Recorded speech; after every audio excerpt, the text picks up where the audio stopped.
Igniting the light through highs and lows, we'll stand as one. A legacy, a tale that's just begun. Together we roar, together we grow. Detroit Lions will rise, with a heart full of dreams and the fire in our eyes. From the past to the future, we'll claim our own. In the home of the brave, we'll proudly have grown. So let's lift our voices, let's turn it up loud. For the love of the Lions, we'll always be proud.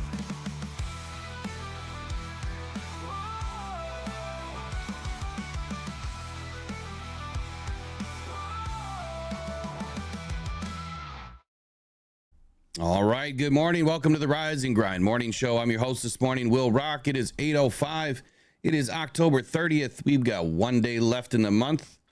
Be a lot of costumes popping up tomorrow around your homes. A little Halloween action going on. And we've got a lot to talk about today. A lot of things that I don't like to talk about because I'm sick and tired of it. But yes, we're going to have to talk about Jameson Williams. Of course, again, more issues. I'd rather be talking about all the trade speculation and all the trade rumors and everything else going on, even though we're kind of sick of that too. But it is what it is. It's Lions news. It's Wednesday. We're going to be talking about the NFL. Going to bring in Eric Wintemaki here in just one moment. See what he has for us today. And appreciate everybody joining us this morning for the Rise and Grind Morning Show. You're home from Rockdown Detroit Lions every morning from 8 to 10 a.m. weekdays. All right, let's get Eric in here. Good morning, Eric. What's happening? Good morning. How's everybody doing today? Well, I'm doing all right, man. Had an eventful day yesterday, but I'm doing good. Doing good. Feeling a little bit better. So hopefully more better news down the road. But for right now, we're doing all right. Yeah, I'm doing fantastic today, as always, and I'm less the sling this morning. I'm more comfortable without it sitting in the chair. So for the next 2 hours, I'm slingless. I'm not supposed to take it off till tomorrow, but I'm doing it anyway. Uh-oh. You're going to screw it all up, Eric. Yeah. Just double check PC volume real quick. Just make sure we're good. I think we forgot to do that before we got started. I have a question real quick for the chat. Quickly, though. What happened to the spoon? It got lonely. I see someone in here is a lone spoon. What happened to the rest of the spoons? Why is it lone? Just kidding. Lone Spoon 77's in the house. Good morning. Says, what up, Doe? Haven't seen that name in here in a minute. We got the Central Scrutinizer. That's another new name in here this morning. Good morning. Of course, we've got the crew that always shows up. We've got Riley O'Brien, Trace. Riley has been added as a new mod to the channel. Thanks for partaking. Just remember, Riley, enjoy the content. You don't have to get overly active. If you have any questions, we'll get you added to the mod chat. For right now, just enjoy the content. You don't have to do anything. Just be here, right? That's all that matters. Trace, we got Bruce MacArthur in the house. We got Lage78, LTL fan. We got Casey. We got Dennis Tidick, Jay-Z. Big Papa's in the house. Speaking of Big Papa, I just watched a Tupac, Big Papa, Puff Daddy whole thing the other day, and it was his old bodyguard that did this whole special. Interesting stuff, man. I still love dipping back into that. I still wish we had those two vocal artists around, man. They were two of the best to ever do it, man. Probably two of the best to do it. They'd be giving Eminem a run. It would have been fun to see all of them working together. Who else is in here this morning? We got Elizabeth LaValle in the house. We got who else? Whiskey Neat, Mark Baylor, Ken Ross, Tarantino's in the house, John Knight's in the house, Mark Van Koffnit, and Richard Fitzwell. If I missed anybody, Mateo Navarro. It's not by purpose. We're just going to get rolling. Don't forget, if we get to 50 likes quickly before 8:30, we get these ads kicked off, and that way we can enjoy a seamless show. And of course, Rockdown Cancer Foundation is our hope of the day. Brewing hope one cup at a time. If you'd like to donate, visit Rockdown's Buy Me a Coffee page at buymeacoffee.com/Rockdown. There's the raffle tickets, $3 a piece right now for all of the different options that we have for you. And appreciate all of your support. You guys have been wonderful. If you can tell, Eric, I'm a little off today. This new BP medicine, man, it's different. So what's up? What's on the top of your mind this morning? All right, let's see what I have for today. So I had a couple questions, and let's see, what did I have in here? I'm going to go to my third question first. Okay. What are your thoughts so far on Trevor Nowatzki? What do you think so far? So far, so good.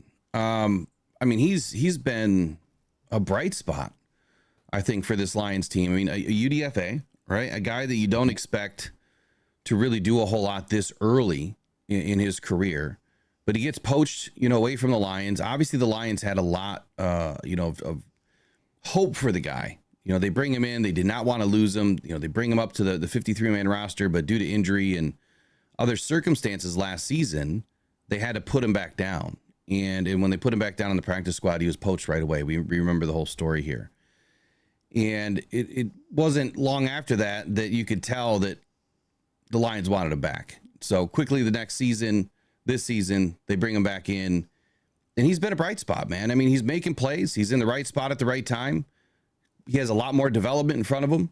I think sky's the limit for this guy. But he's definitely been a big bright spot for the Lions so far. Yeah, I've enjoyed him so far. He had a pick in the last game. He had a sack in the game before. So he's getting a few things done. Oh, Trace just gifted 5 more Rocked On Detroit Lions memberships. So Spencer Smothers, Josh from Detroit, Rachel, Joshua Demick, D Hops all got gifted memberships from Trace. And if you'd like to be a member for more than the 30 days, just add it on. You might have to put in a credit card number. I think it's like $3 or $4 a month, and you get to be a member. And it's pretty cool. We have our own private chat, and we talk about a lot of really cool stuff every single day in there. You guys will like it. Yeah, speaking of the chat, I activated my new phone that's been sitting in a box for months. And for whatever reason, I can't get into the chat. I'll have to get it figured out today, but I was trying to let everybody know yesterday was going to be a difficult day, so we'll do a tape review on Thursday. It's starting to get difficult right now. I just lost my hearing again. Oh, no. Fun stuff. And when I say lost my hearing, it just goes like it sounds like I'm in a vacuum. It's weird. I hate it. So anyway, I didn't hear what you were saying there at the tail end, but Trevor Nowatzki, the sky's the limit for this guy. I really think that he's a great pickup, and that's why when you look at what Brad Holmes does throughout the draft and draft process and bringing these guys in, I trust him more doing those types of moves and bringing in guys that nobody else is seeing versus spending the big money, you know, the draft capital that you would lose, and then the potential to not, you know, have guys like that end up on your team. Of course, the UDFA is a little bit different. You know, oftentimes those are going to make it to your team one way or the other. Trace just gifted 5 new memberships this month. So Spencer Smothers, I think, did you already address this? I didn't hear you. Yeah, I did. Okay. But welcome in, Josh, from Detroit, Rachel, Joshua Demick, and D Hops. Welcome into Rocked On Detroit Lions membership group. Just remember, after 30 days, if you guys want to stay part of the membership, you just got to let YouTube know. We'll get you Gibbs TD this morning. Welcome in. Goff takes the snap, Gibbs to Gibbs. Gibbs bounces through a hole. There it goes outside 20. Gibbs 15. Gibbs 10. Angling to the end zone. Touchdown, Detroit Lions. Oh, baby, what a run. Yeah, so all is well, Becky. Heart cath. So heart cath. Fun stuff, right? Putting balloons up in your arteries, trying to figure out what the hell's going on. It's just never ending. You know, post cancer has been really difficult, and that's why Rocked On Cancer Foundation means so much to me. You know, and the fact that it's working so seamlessly with the podcast and you know, Detroit Lions coverage and you know, they're big into Cancer Foundation and research with, you know, Game on Cancer. So that's why it's so important, because I know the things that I'm going through, and I know there's a lot of other people out there going through the same things or worse, way worse. And I just want to be a guiding light as much as I can and helpful, and be a reason, you know, to be, you know, have a voice of change, if you will. So on my list this morning, we've got quite a bit. And I think I want to start with, I'm not going to start with Jameson Williams. I'm not going to give him front and center, front page today, because I'm just not. So I'm going to start with Taylor Decker. There's been some concern, and then we'll get into Arden Key. There's been some concern about Taylor Decker's recent play. And I would say that I'm concerned too, but my question is, what's going on with him? You know, as far as he injured, you know, is he playing through some stuff right now? Because that's what it appears to me. I haven't seen this side of Taylor Decker before, where he's just, it just kind of seems like he's all over the map. Right. And people were talking about, well, he's got new babies and, you know, home life could be difficult, but he's been through that before. And you would think that, you know, he would have a pretty good grasp on it, but you never know. I mean, we would never know what their family life is like, nor do I want to know. It's none of my business. But the Detroit Lions offensive line, you know, a unit that is always been considered, at least the last few seasons, the strength of this team, is facing, you know, unexpected turbulence, if you will. At the center of the storm here is left tackle Taylor Decker. His recent struggles have been on display. Arden Key kind of dismantled Taylor early and often throughout the game. So it's raised some concerns, one, about his future as a Detroit Lion, and two, about his ability to continue to play the game. And I thought that was a bit far-reaching when I seen some of these comments about Taylor Decker. So I'm going to ask you that, Eric. Do you feel that, you know, his recent struggles should have, I mean, do you feel like there's an impact to his future as a Lion, or, you know, any impact here is to how much longer he can play the game? I mean, the Lions just re-signed him. They just extended him. Yeah, he's a professional. Listen, he's had some little slumps before, you know, and that was why people didn't want to re-sign him when we did. Because he had a few bad games now and then, and he'd let up a few bad sacks now and then. If you go back and look, he's had a few bad games now and then. Yeah. And it seems to go in streaks. He'll have 3 or 4 bad games, then all of a sudden, boom, he's good for the whole rest of the season. So hopefully he's just getting this out of his system now, and he'll be right and tight for the whole rest of the season. And, you know, when you're dealing with a brand new kid and a pregnant wife, and you're a first-time father, you know, and he's got a little one. So, I mean, that's a lot to deal with, you know, and you're getting pulled in every single direction for the first time. It's not just focusing on football. So maybe there's a little bit of that. If I had to guess, I think it's just a little bit of trying to mix father and professional together. He'll get it right. He'll get his head around straight. Yeah. I would tend to agree with all that. And shout out to Elizabeth LaValle. I see your comment in there. You're going to be fine, and I'm glad you're getting that done. I'll talk more on that stuff later as we get closer into bringing some people in that are going to help us navigate what Rockdown Cancer Foundation is going to be able to do. But getting a fine needle aspiration or getting an ultrasound, getting initial blood work for thyroid cancer, which is what I dealt with, it's often missed or under, how do I say it? It's underdiagnosed, and it's, for whatever reason, doctors are not quick enough to just go ahead and get these tests done. And that's my biggest reason to do this. Is I want to get early detection out there more and figure out a way to do it. Just had a Cash App. So I don't use Cash App ever. I did add it. Someone asked me to add it to the show, and now it just disappeared. So whoever just donated $20 to the show, big shout out to you.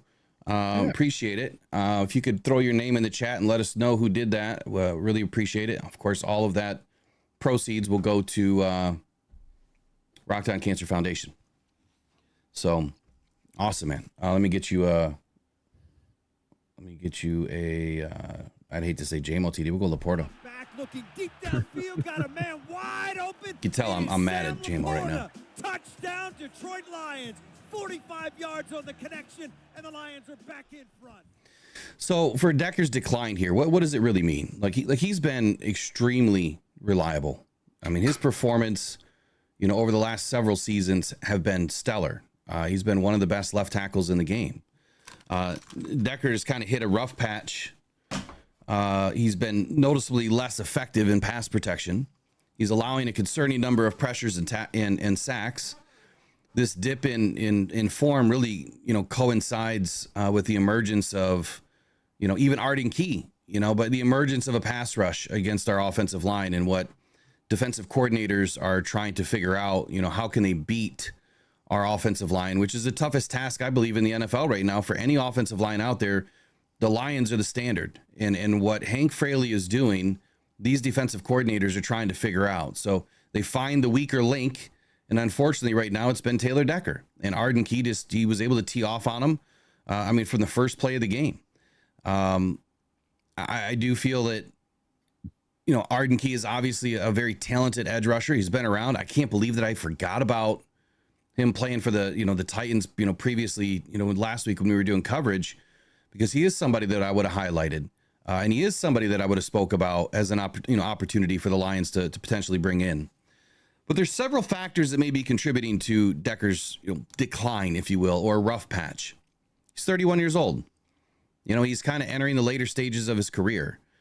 He's also battled foot and ankle injuries in recent years, which may be affecting his lateral mobility and his explosiveness, off the line to be able to jump back and anchor in.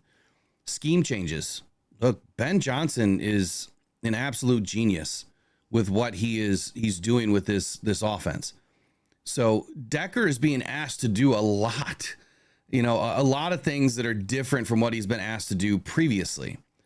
I feel the more and more that Ben keeps dialing up, this style of an offense, Decker is probably going to have a little bit of a transitional problem. Is this, part of the reason why they activated Mahogany? Are they expecting, or are they wanting or leading into this with, we need more help. We need to have somebody to back up Decker, just in case. I don't know. But I think scheme changes is a part of it. And then I think the opponents, we've gone up against some of the better defensive lines this season that you're going to see the entire season. And so I think that the job that he is doing, I don't want to discount, because I feel like Decker's done an excellent job going up against some of the tougher defensive lines, some of the better pass rushers in the league so far. So with those statements, I guess, what are you thinking now? Well, I got a really good one in the chat here. So Josh Jackson says, what was great was how we ran Gibbs right at Arden Key behind Decker, knowing that Arden Key would be hungry and overshoot Decker again, setting off that beautiful 70-yard Gibbs run. Sorry about that. That's okay. Put these back on. Yeah, so I totally agree with that. That, you know, they knew that Arden Key was going to be trying to shoot right around him and get right after Goff again on first down. And what do? They hand the ball to Gibbs. Gibbs runs right between the tackle and the guard, and see you later. So how do we fix it, right? I mean, how do the Lions address this issue? Is it a big enough issue that we should be concerned? Look, we're still winning ball games. Jared Goff has taken a couple of rough hits last week. Yep. That's my biggest concern. This is the blind side. So I think that outside of coaching and technique, I mean, he's been around the league long enough. How much more coaching and technique are you going to be able to give Decker? I mean, he knows it all. He's one of the best to do it. So I don't think that that's an answer. Scheme adjustments. Well, I think that Decker's just going to have to work within the scheme the best he can. I think that the scheme adjustment that should have been made last week, just an idea, right? I mean, it's just an idea to, you know, you want to backdoor Decker with a tackle, a swing tackle, a tight end, you know, Parker Hess, who wasn't in the game, didn't play, somebody to give him some help, you know, off that side. When you know that the Decker's going to be isolated, or you know that the defense is coming in to roll to Decker's side, or the play is rolling to Decker's side, got to get Decker some help.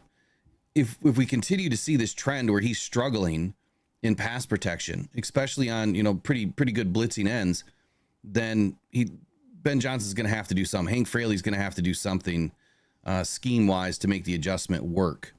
On the bigger picture side of things, though, I think the Decker situation highlights some challenges that NFL teams just face in managing, you know, aging veterans, or, you know, scheme changes, you know, or really good defensive lines. I mean, everyone has to deal with it. Every team deals with it. So while he's been an extremely valuable leader and contributor for this team, I don't think that's going to change. I think the Decker's going to settle right in and continue to be the great player that he is. He's going to have some difficult plays. He's going to have some challenges, but absolutely not do I believe that his time in Detroit is over. Do I believe that his time as a left tackle is over? Decker's going to be here for the next, you know, few seasons. Doesn't mean the Lions won't bring people in. Doesn't mean that they're not ready to, you know, explore options for the future, because that certainly could be the case next season. So what's next for you this morning? Oh, for me this morning, let's see.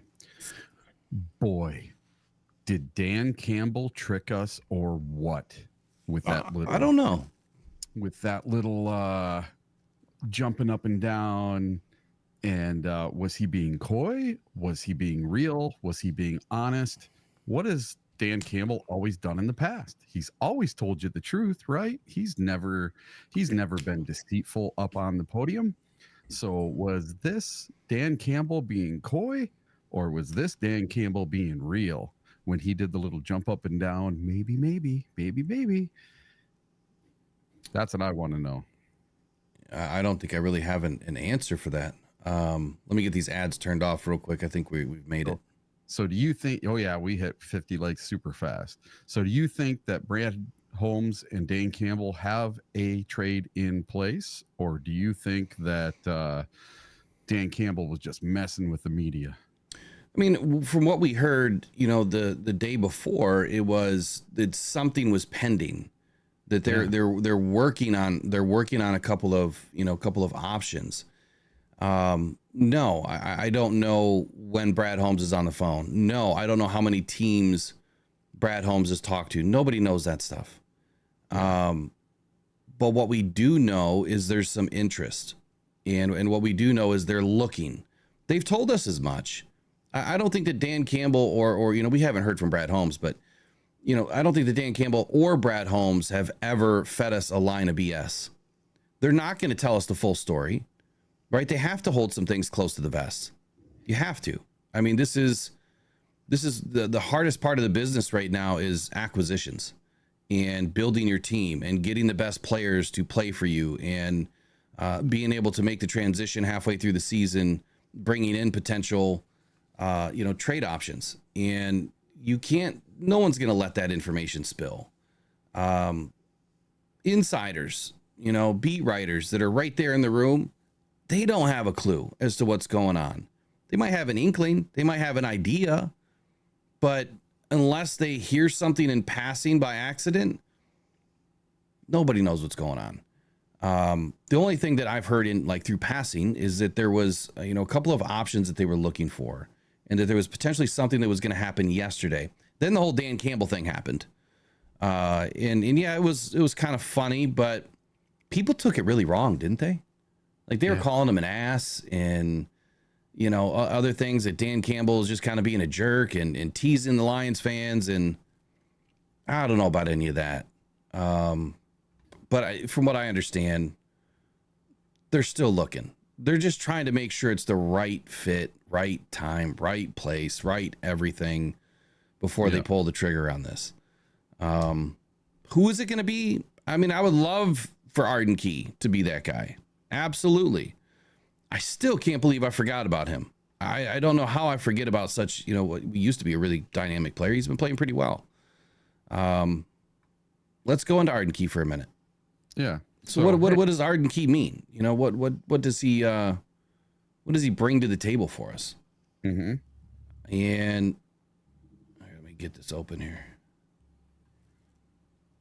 Now he's been thrown around to 3 different areas: the Lions, the 49ers, and the Chargers. And there's another name that popped up last night.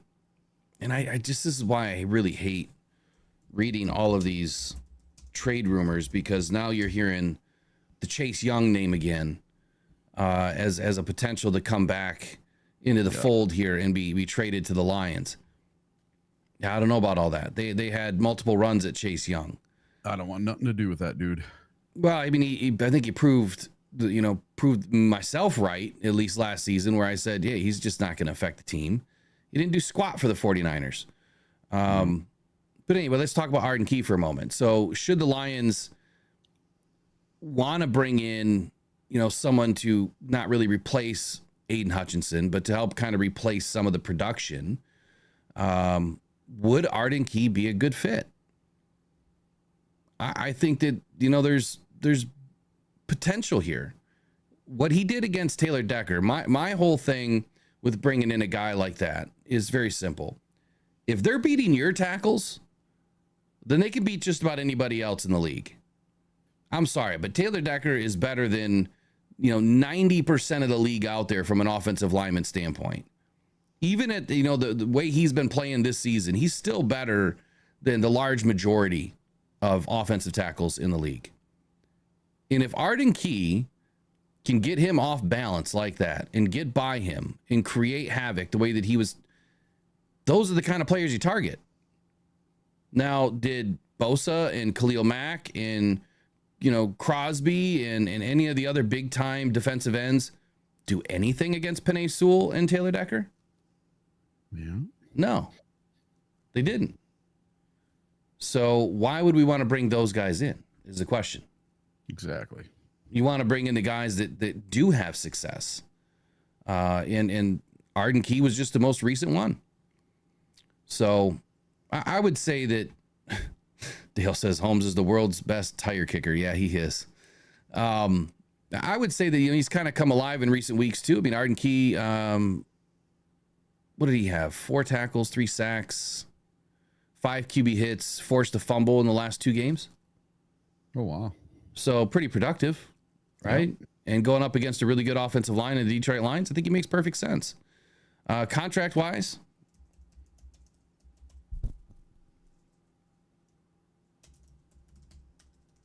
God, my ears are just humming right now. Contract-wise, it's not as terrible as what some were expecting.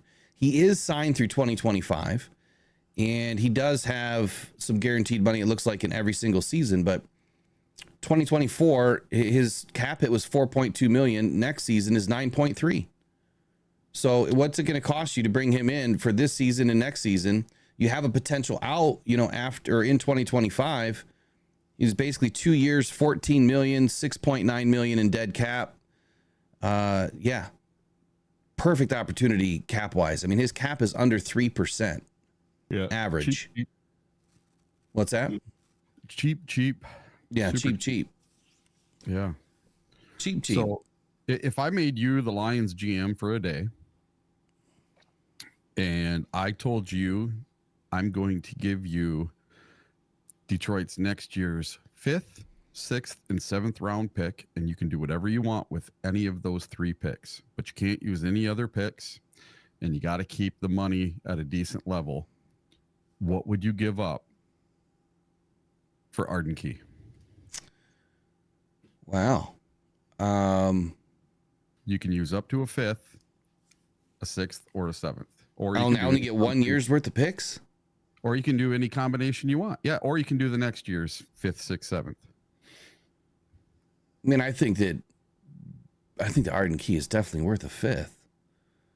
But let's talk numbers for just a second. So you talk numbers. Yep. 4.2 million this year, 9.3 million next year with no guaranteed salary, and then you got void years following that. So if his contract really is, 14 million with 6.9 million guaranteed over the next 2 seasons, you're talking an average of 7 million a season. He's 28 years old. This guy has a lot of life left in front of him to play football, right? He's young.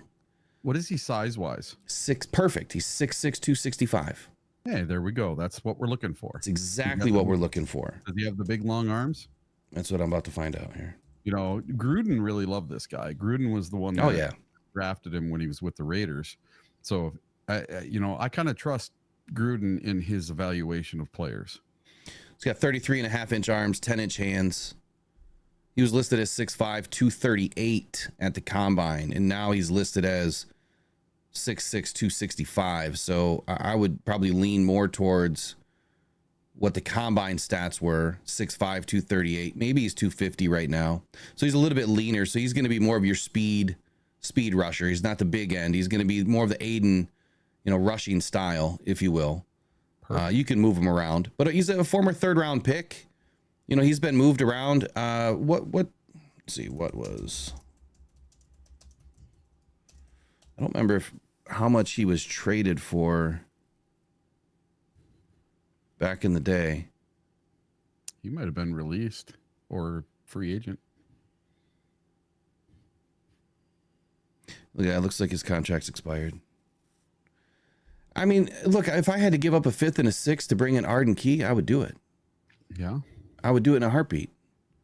You have plenty of time left, where you could even extend him after next season. You could rework his contract and make it worth, what you need it to be worth right now. And you get him in under Terrell Williams, man. Look, you have big opportunity for him to really blow up into something better than what he is now. Now, was Arden Key with the Titans last year? I don't know. Because if he was, then he worked with Terrell Williams. I don't know if he was. Let's take a look. 2023 was his first season. So, yeah. Yeah. So they've worked together. So they have the relationship. Makes sense. So some history there. And that would be even more of a perfect fit. And like when I was sitting in the stands, there were fans around me that were going, "We better sign this Arden Key kid before he even leaves the stadium. We better not let him fly home." So it was kind of funny, comical up in the stands, listening to, just normal everyday Lions fans. Some of them were very comical in the stuff they were saying. I would say this. I would not be surprised if Arden Key is brought in. I would not be surprised at all. Yeah. I firmly believe, the more and more we unpack on this guy, I think that Arden Key is the key to unlock this defense right now. I mean, he's not your top tier edge rusher. He's not a bottom tier. And I'm not going to say this, Isaiah Thomas was a practice squad guy. So that's kind of your bottom tier, right? The only thing lower than that is a guy off the street, someone sitting at home. And I don't mean lower by like he's low quality, he's a low human. No, I'm just saying just on the system of where these guys are slotted, production scale. Yeah, so he's kind of right in the middle. He's a producer, right? He can produce what you need for sacks, for pressures. He's got the athletic gift. Seems like he's a pretty solid dude. Don't ever hear about him getting in trouble. I would say that with the relationship between him and Terrell Williams, that you've pointed out, it just gets better and better and better and better. And so, do you think that he could be actually a better player in our system with our team? The fact that there's a relationship between him and Williams, I would say, yeah. Okay. Now, let's see.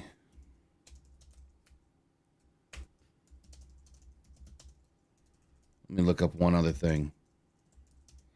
And it did look like he was playing primarily the right side of the defense, so he was always playing against the left tackle. I didn't see him moving around at all.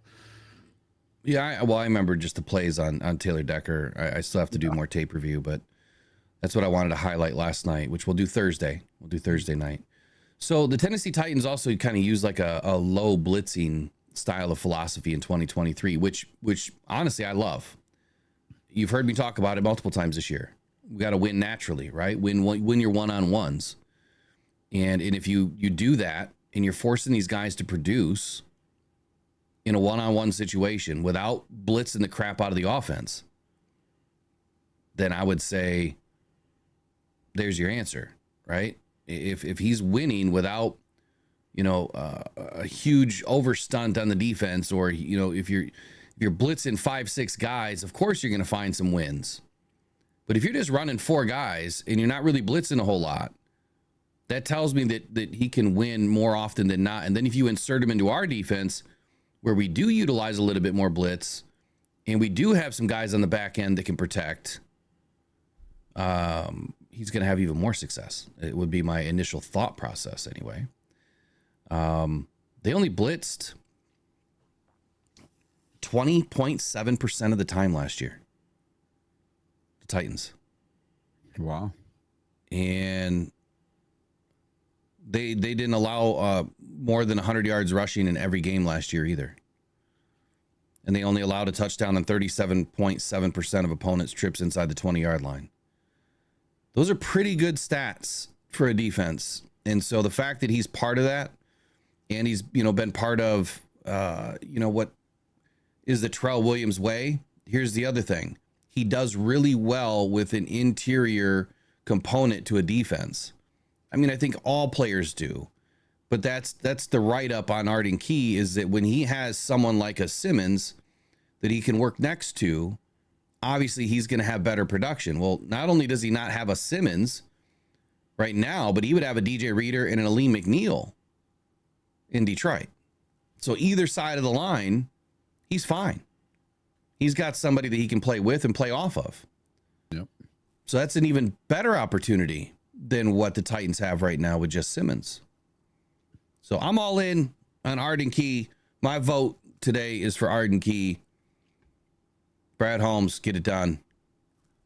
I want to see him in the Honolulu Blue by the weekend. So let's say he's available for a 5th round pick. If you had your 5th round pick and you had your choice of Arden Key, Darius Smith, or Ojulari from the Giants, and you were able to use your 5th round pick on any one of the 3, which one do you think would be the best fit for the Detroit Lions this season? Give me the names one more time. Arden Key, Ojulari, and who else? And Darius Smith from the Browns. Oh, man. And you can use the 5th round pick on any one of them.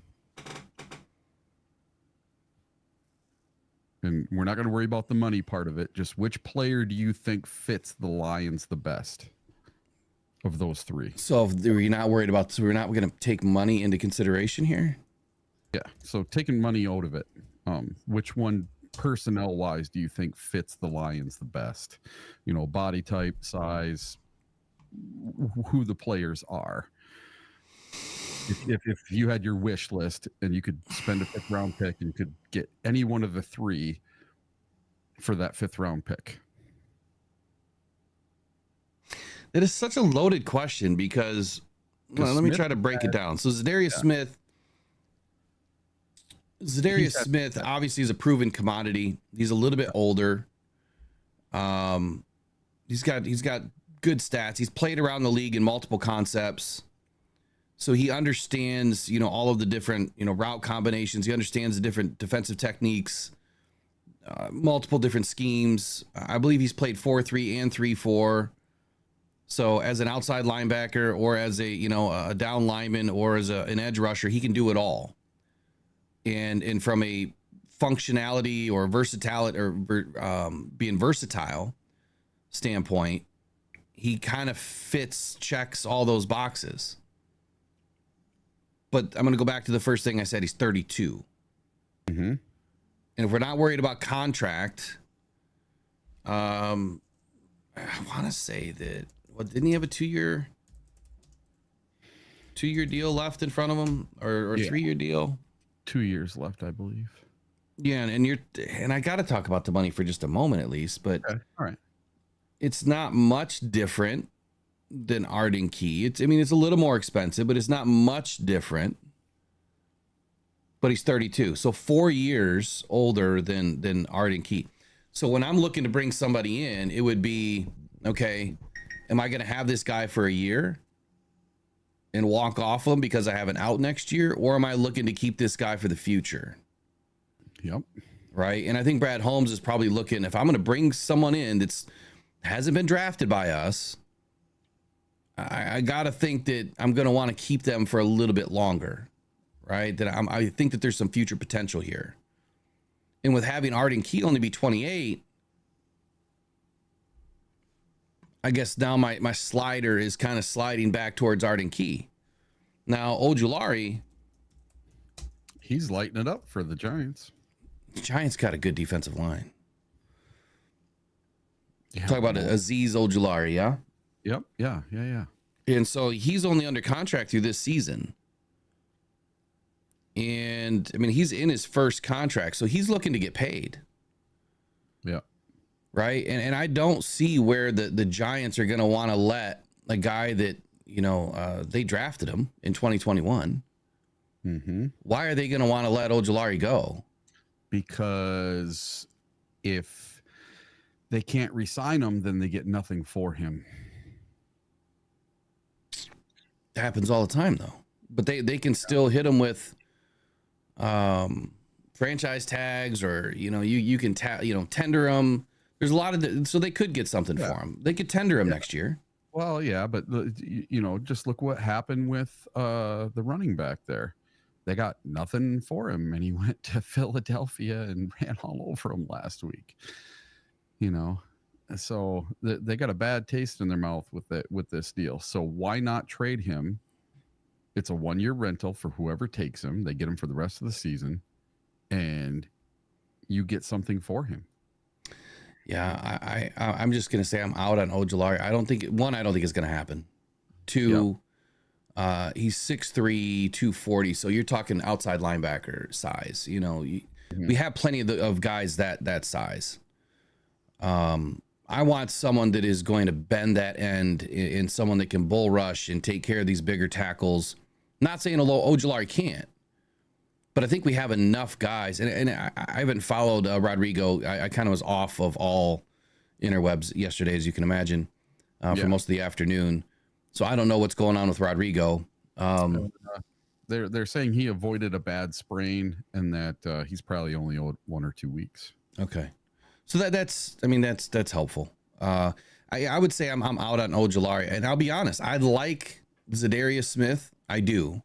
If I had one option and one option only, yes, Dariussmith would be the quick and easy answer because he has all the experience. But if we're talking one or the other, I like the Arden Key option a little bit better because he's younger. And he's going to give the Lions more opportunity for the future. And I think that's where Brad Holmes is probably going to want to go here is keeping someone around for the future. But my overall answer is both. If you can get them both, lock them both up. There we go. You get your 1-year rental on Dariussmith, and worst comes to worst, you hope one of them doesn't get injured. But if you're really trying to push for a Super Bowl, and that you're going to need some help because it's unlikely that any of these guys are coming back. 99.9% sure none of these guys are coming back that are injured right now, other than Josh Paschal. We have to remember we still have Paschal, and he's been playing well. But yeah, if you can bring them both in, especially given the fact that, you know, both of their contracts are not terrible. You get both of them for the price of, you know, or even less than a Max Crosby or a Myles Garrett or, you know, any of these other guys that have been thrown around. So there's a lot of teams that are going after Smith. So let's say that you as the GM have to step up your game a little bit. So let's say that you have to give up next year's 4th and the following year's 7th for dariussmith, and then you have to give up next year's 5th and the following year's 6th for Arden Key. Would you do it? Yes, and here's why. And I kind of spoke to this the other day. Number one, would we agree that the Lions roster is increasingly becoming more difficult to make? Yes. Okay. Would we also agree that it is unlikely that every 5th, 6th, and 7th round draft pick are probably going to make this roster? Correct. Now, we might have some of the older ones drop out of the funnel, and you might have some of the newer ones drop in, but I'm not even going to go down that rabbit hole right now. My point that I'm trying to make here is this roster is so good and so deep. All 69 of these players, like Dan said, are going to get a shot, and they truly are. I would rather see you invest in some guys that have played, can play at a high level, at least have shown that they can play at a high level. And you already know what you're up against over the next couple of seasons. You're picking at the bottom end. So those picks are getting worse and worse and worse and worse. And they're probably going to have a very big uphill battle with making this roster. Yep. So to answer the question, yes, I would be totally comfortable giving away 1/4 and a combination of some 5th, 6th, and 7th round picks, 4 in total over the next 2 seasons, maybe 5 in total over the next 2 seasons, because I don't see the value of those picks and what they're going to bring to the Lions from, the potential of these guys even making the roster. Yeah. So that's kind of where I lie with it, and look, Arden's 28, dariussmith's 32. So, I mean, Smith, he's got a couple good seasons left, possibly, but Key potentially has 4 really good seasons in front of him. And he's right smack dab in the middle of his prime, maybe on the outside of his prime. I don't know how old he was when he came into the league. But he's right there. Yeah. And, looking forward to next year, you would have,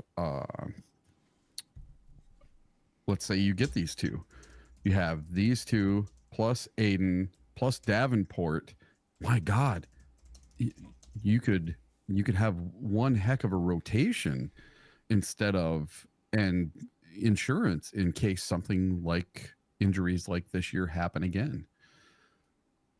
Yeah. I mean, I would love to see Davenport come back, but if you pick up a guy like Arden Key and dariussmith, and if you were to have him on your roster for the next 2 seasons, chances are he probably wouldn't be back. Yep. Or, maybe that's where Kaminsky finally set sail, to a different team. We might lose. We still got guys that need to be re-signed. So we could see some, some change there.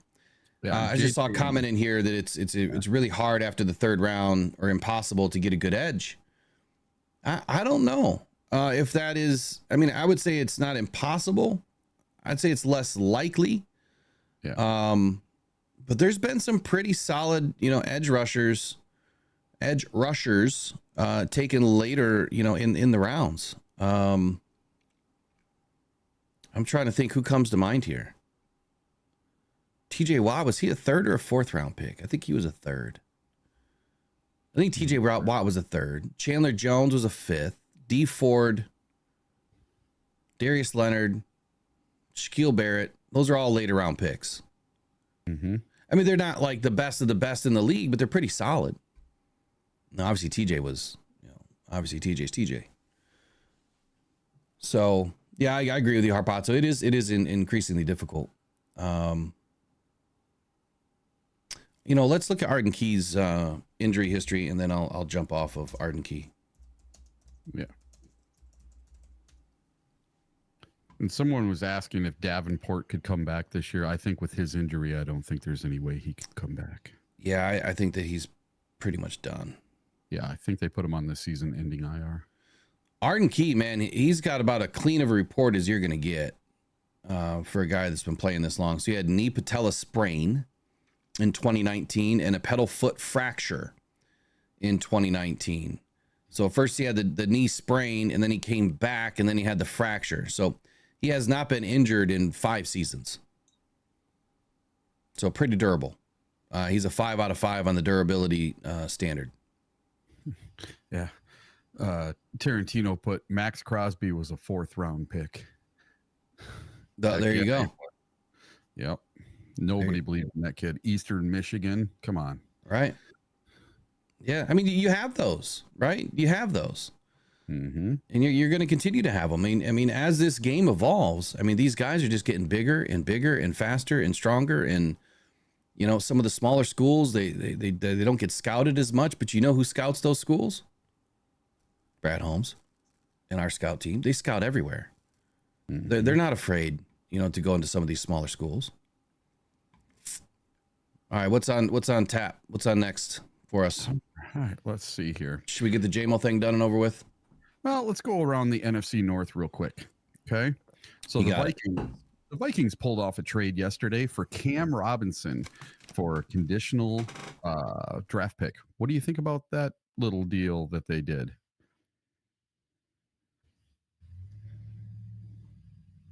I missed what you said at the last part there. I just wonder what you think about the trade for Cam Robinson that the Vikings pulled off. Well, I can't say that I'm surprised. I mean, they had to do something. Yeah. Cam's going to come in and play what? Left tackle? Yeah. It's been an issue for the Vikings all season. Yeah, because Christian Dariussmith went down with a season-ending knee injury in the last game. Yeah, their offensive lines had trouble. Where they were playing well, I mean, they were playing well when Dariussmith was in, right? But the Minnesota Vikings probably surprised a lot of people, but I guess I'm not surprised that they pulled off a trade with the Jags. They had to address, you know, obviously the downfall of losing their left tackle, but they're still in the hunt. The fact that they traded away a 2026 5th round pick, they could escalate to a 4th. Yep. I mean, that's a steal. So they're getting kind of what is considered, I guess, a reclamation project is what they're calling it on Cam Robinson. I mean, he's not proven really anymore. Really hasn't been for a while. So he's that low risk, high reward kind of pickup here. He has $10 million left on his salary. I mean, they're just trying to plug holes, right? You got a leaky valve somewhere. They're just trying to plug it up. And I'm not surprised by the move. I don't know that it's going to help them, you know, get into the playoffs and maintain a playoff push, or, you know, I don't think that this is going to help them a ton from that perspective, but it is what it is. Yep. I'm not surprised that everyone is making moves. And the question is, why are the Lions not making any moves? Yep. Every year. Yeah. We got to be patient. You still have DPJ, right? Yep. Still have till next Tuesday. All right. So my next little NFC North highlight. Packers Matt LaFleur ahead of week 9 calls the Lions arguably the best team in the NFL. Do you think that he's just trying to set us up, giving us some fluff, or what? No, I don't. Or is he being honest? I think that Matt LaFleur is a smart dude, respectable guy. I think, you know, even though he's a Packer, pretty respectable dude around the league, and he recognizes, you know, and gives credit to those that work hard, right? And he's just not going to sugarcoat the fact that what the Lions are doing is at the top. I mean, the Lions are at the top in, I mean, just about every single offensive metric right now. Jared Goff is leading in completion percentage. I think he's top 2 or 3 in just about every metric that matters. The next closest is Lamar. But Jared's, I mean, he's killing it. The efficiency is out of control. Like this offense is humming. The fact that you have more touchdowns than incompletions over the last several games is nuts. I've never seen that. Small sample size, sure, but 5 games. Yeah, insane. That's nutty. Let me get to his statement here. He says they're really good at they're really good, and we knew that. We knew that going into the year, and it's not shocking to me. It's a team we're obviously very familiar with, and we're going to have to play at our best. Well, I would say that every team is going to have to play at their best if they want a chance to take down the Lions right now. The Lions are cooking, man. Yep. And they're cooking with, like, you know, no fat oil, if it ever would exist. They are so lean with what they're doing offensively and defensively. Lean on defense because of player personnel issues, but they are so lean on offense with efficiency ratings as high as they are. It's going to be tough to slow them down. I know that you're thinking that we're just going to steamroll the pack. So I'd like to get some of your takes today since you're off tomorrow. Yep. So I'd like to get some of your takes here in the second half of the show on what you think the Lions are going to be able to do to the Packers and why. But I think right now I'd like to address the JMO issue and kind of put this thing to bed, because you guys know me. I have been a supporter of JMO. I have been a critic of JMO. I guess before we do that, let me shout out Trace real quick. $5 super chat. Will, Eric, your thoughts on Muhammad and how he did against the Titans? Eric, go for it. You want to go first? Go for it. For coming off the street and filling in, he was a practice squad player. He came in, he filled in admirably. I know he's played 9 seasons or 5 seasons, something like that. You know, a bunch of seasons. And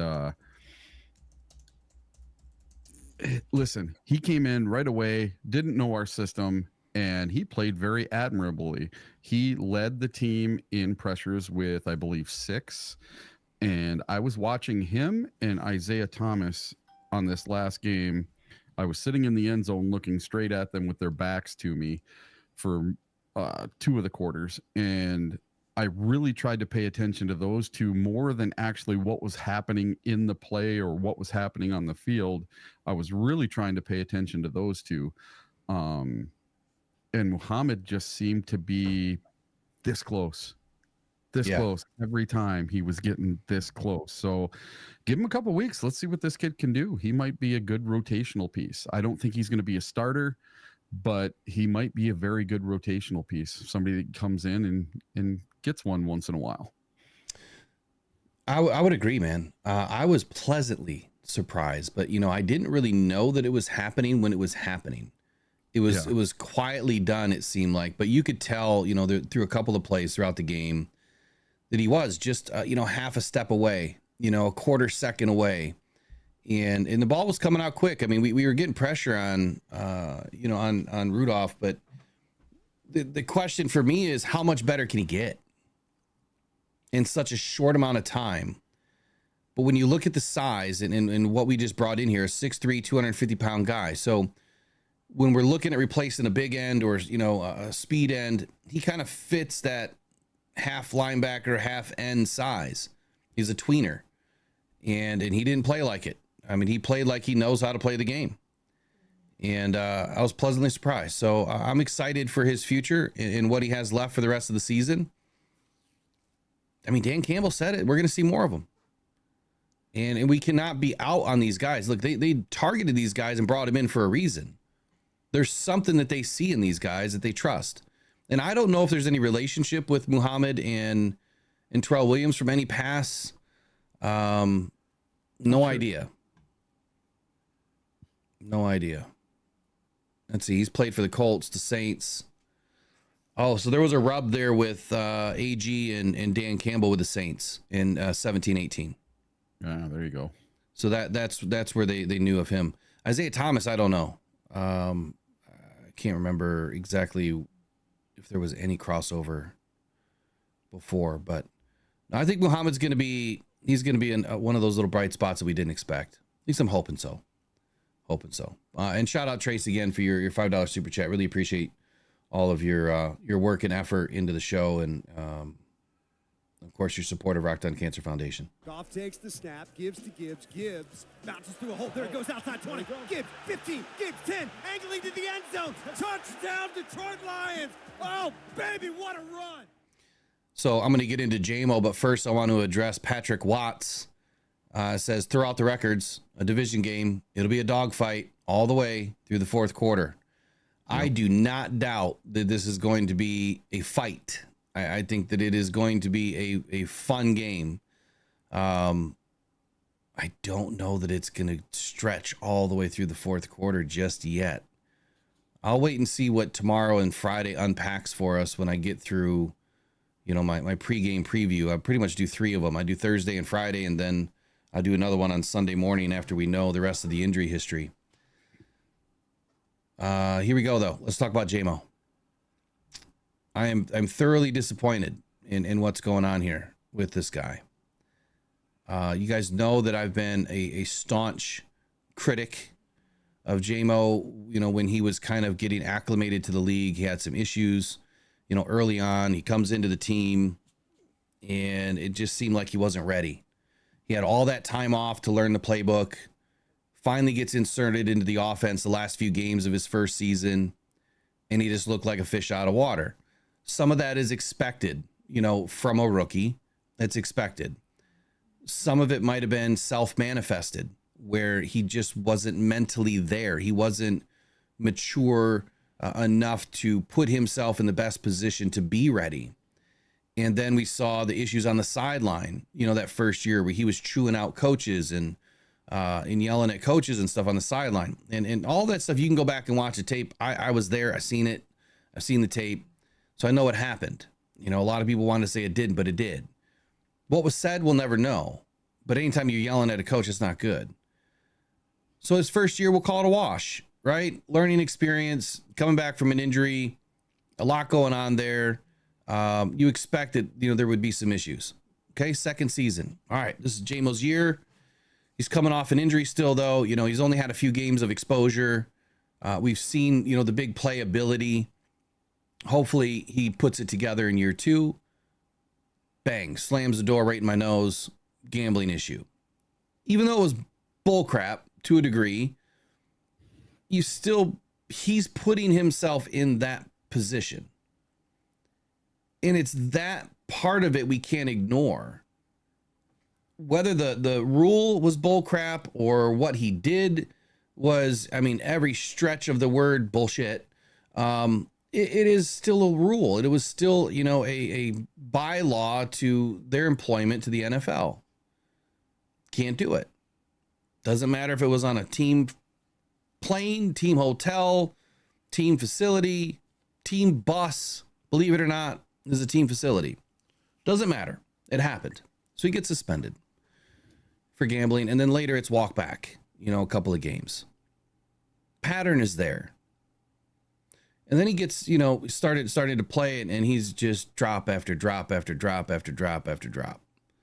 He had like 6 or 7 drops in the first few games. So not looking good. Doesn't look ready. Made a comment during one of his interviews after a practice, I believe, where he said, yeah, I was catching 100 balls a week on the jugs machine while I was off.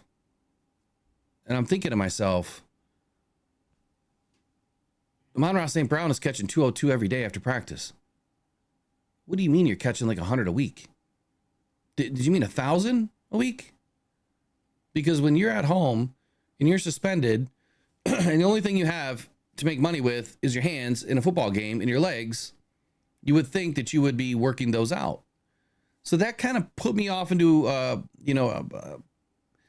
it put me off of JMO. Let's just put it that way. I could just tell that there was some maturity issues, and it was going to be a minute for this guy to kind of wake up.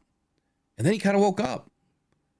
This season, he comes in, totally different mentality, seemed to really started to hit his stride, admitted as much to everybody that he was immature. I'm like, all right, the guy's got it. He recognized it. He worked hard in the offseason with Teddy, B, and he's going to be fine. He's just going to need a little bit of time. Let's just wait and see what happens. Game 1. I mean, we're rolling, right? And then the PED thing happens. It was called PES, PED. At the end of the day, it's performance enhancing something, right? I still don't think that they've come out and said what it is he dropped dirty for.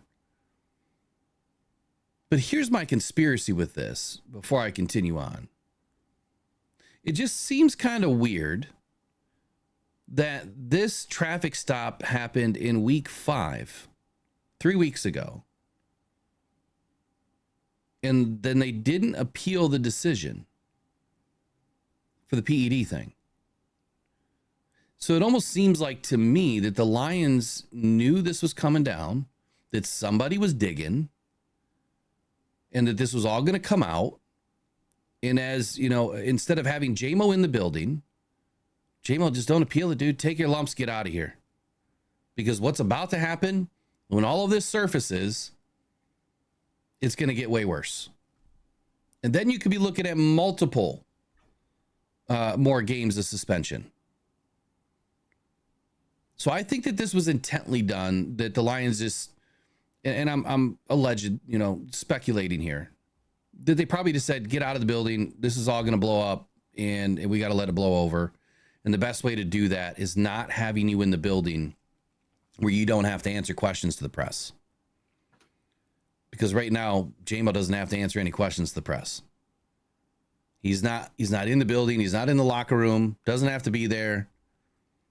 So I think that it kind of married up perfectly. And you know what? Maybe this 7 Channel News, whoever they are, maybe they agreed to not air this crap until, JMO was out of the building. So that's my conspiracy side to this as to why, because it made perfect sense for him to appeal. It also made perfect sense when he supposedly didn't know what he's, dropping dirty for. But the fact that you're in a vehicle with your brother, who's the only one that has a CPL,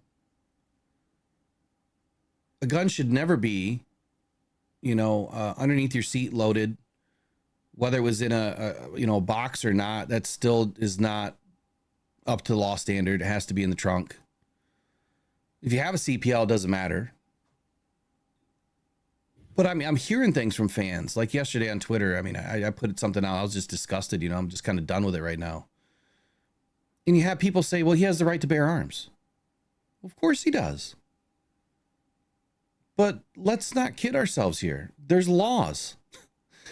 You have the right to bear arms, but that doesn't mean that you can just put a bunch of guns in your waist and just go walk around without having proper permitting.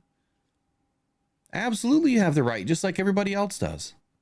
As long as you don't have a felony, you follow the laws, you have the right to do everything that you want to do. I follow the laws. I have all my permits. I do it all the right way. If I don't do it the right way, I expect to get in trouble. But this is yet just another situation that he puts himself in. And I think that there's another issue here that I'm going to talk about with getting these guys prepped for life. Because there seems to be a recurring theme here with JMO that he just doesn't know, or hasn't taken the time to learn, or doesn't care. I don't know what it is. But he easily could have avoided this situation even better had he been given some information, taught some information, on how to deal with these types of interactions. And I'm not saying what the police did was right, wrong, or indifferent, because quite honestly, I mean, nobody's above the law. I think the police tried to handle it the right way and try to figure out if the CPL that his brother had covered both, of the firearms, which I think from a surface level, not being an attorney, not being a law specialist, yeah, I could carry two firearms if I wanted to. And one of them doesn't have to be registered to me. I could borrow that firearm from a friend. So there's ways to get out of this stuff. But Jameson Williams, man, very talented but troubled wide receiver for the Lions. He's finding himself embroiled in yet another controversy. This time, it's not about his on-field performance or a violation of the league's gambling policy, but rather a late-night traffic stop that has sparked an internal investigation now within the Detroit Police Department. The incident happened early morning hours of October 8th. Williams was a passenger in a vehicle driven by his brother when they were pulled over for a traffic violation. Upon questioning, Williams' brother disclosed that there were 2 guns in the car, one registered to him, and he had a valid concealed pistols license. However, the other one found under Williams' seat was registered to Jameson Williams, who did not possess the required permit. Despite acknowledging the violation, Williams was ultimately not arrested. This decision has raised serious questions and prompted an IA investigation to determine on whether any preferential treatment was given due to Williams' status as an NFL player for the Detroit Lions. What's the fallout? Well, this incident comes at a very sensitive time for the Lions and Jameson Williams. He's already facing up to a 6-game ban suspension for violating the NFL's gambling policy. I'm sorry, let me rephrase all that. He was already facing up to a 6-game suspension for PEDs, ended up being a 2-game suspension for PEDs or PES. He was already violated the NFL's gambling policy. And that suspension, was last season, obviously. But now he faces another potential legal repercussion after further disciplinary action from the league may come down. We don't know yet. Now, the Lions organization has expressed disappointment and concern over his repeated off-field issues. While they acknowledge his talent and potential, they also emphasize the importance of accountability and responsible behavior. Dan Campbell is known for his strong leadership and emphasizes, on culture. And, to be a winning organization, you have to win at all things. For Williams, I think that this incident could have very significant consequences for his career. It seems to be spiraling out of control right now. And I'm not trying to be all doom and gloom, but that's just, you got to look at it, head on. He keeps stepping on landmines, but he's putting the landmine out in front of him. That's what I don't get. It'd be different if he's just wrong place, wrong time.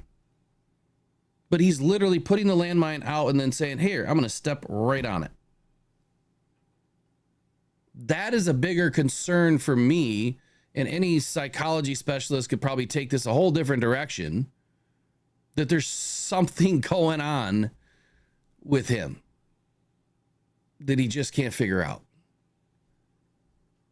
I feel bad for the dude because he's got all the talent. This is why I said, when I mentioned the Charles Rogers thing, and I said that, and rest in peace, Charles, but Charles just couldn't get out of his own way. Couldn't stop smoking the reefer. Nope. And it killed his career. Titus Young, I don't remember everything that happened with Titus. I know he had a lot of concussions, and I think that caused him to have a lot of off-field issues too. And afterward, he went absolutely... Yeah, he went crazy. Yeah. He was breaking into places naked and stuff. It just... Oh my God. He just went off the deep end. Yeah, he was like arrested. Another Chris MVP Harris, $9.99 super chat says, showing your channel support, great content, great commentary. Well, great supporters like you, Chris, are the reason why we're here, buddy. Appreciate you. Good morning. We'll roll with the JMO TD since we're talking about JMO. Jameson makes the catch. Touchdown, Detroit Lions. That's what I'm talking about. That's what I'm talking about, number 9. So I know you guys have already read all this stuff. You've already heard it from multiple channels. I would have done something last night, but I had bigger things to do than worry about Jameson Williams last night. Look, I want to see this guy make it. We all do. But now I'm going to come out with the inflammatory. I would not be surprised. I'm not going to say this is a potential, but I would not be surprised if he was traded. You guys want a defensive end that bad? Those of you that do, and you want a top flight defensive end, let me ask you a question. Would you rather bring in a defensive end that doesn't get in trouble, that keeps his nose clean, that just wants to play football, that has respect for the game. Because what is the one thing that Dan Campbell said to all these players from day one? Do not disrespect the game of football.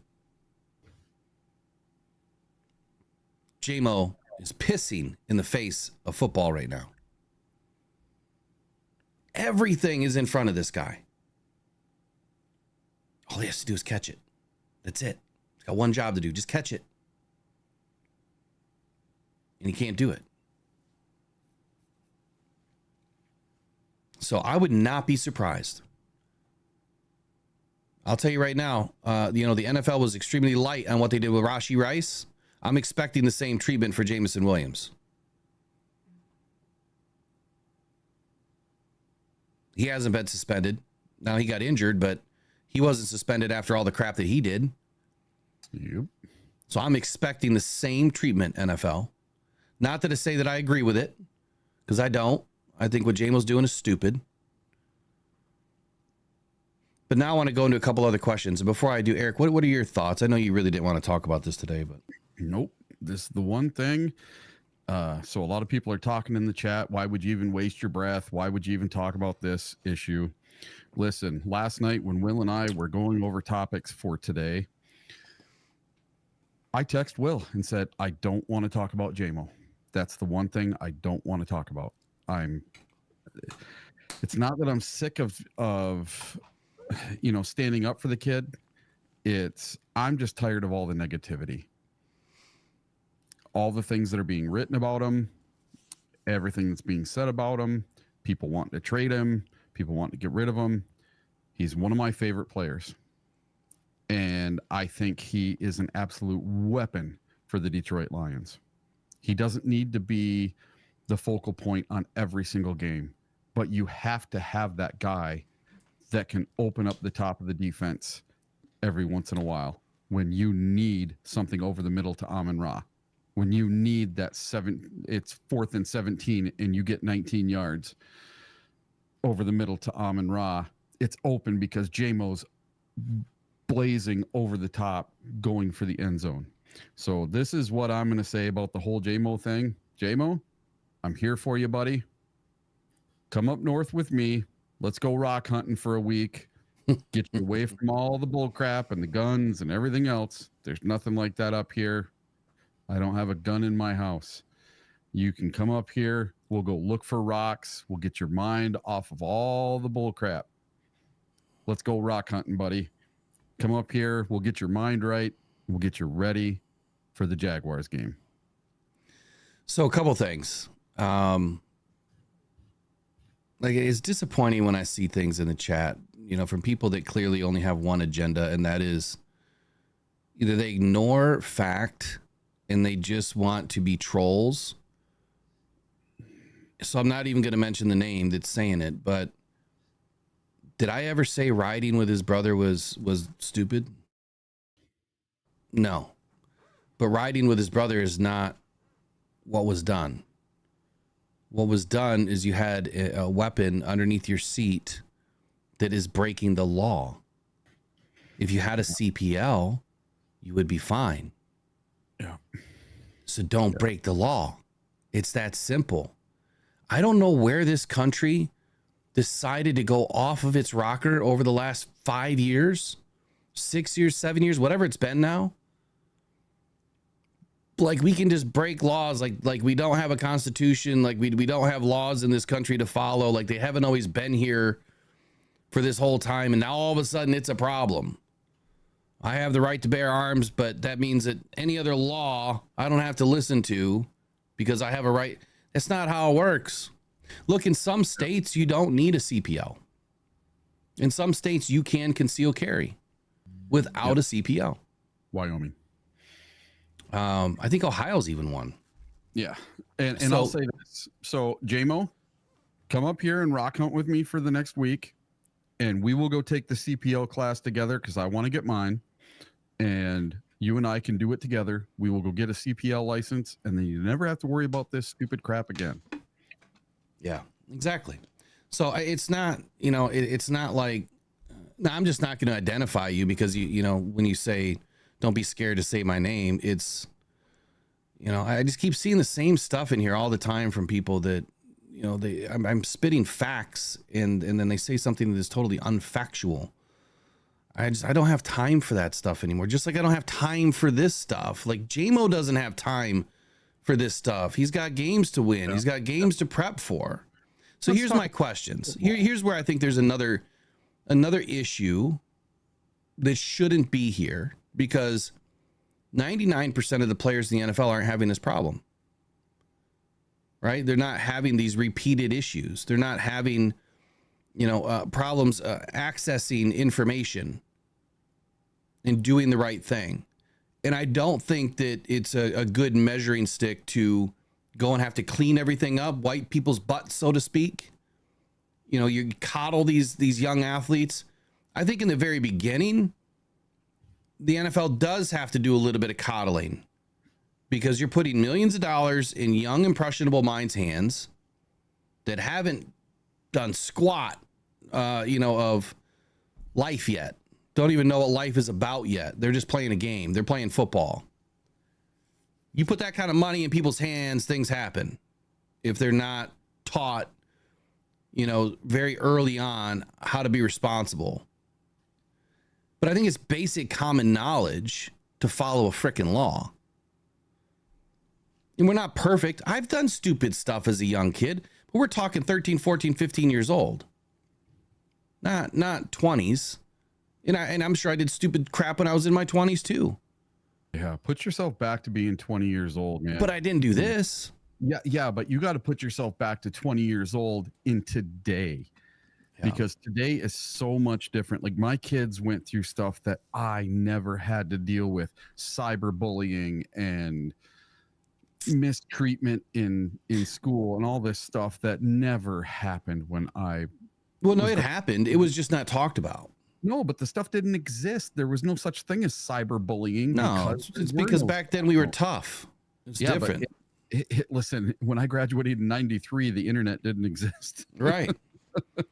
So we didn't have that, So the whole cyber thing, these people can stand behind a keyboard and say whatever they want.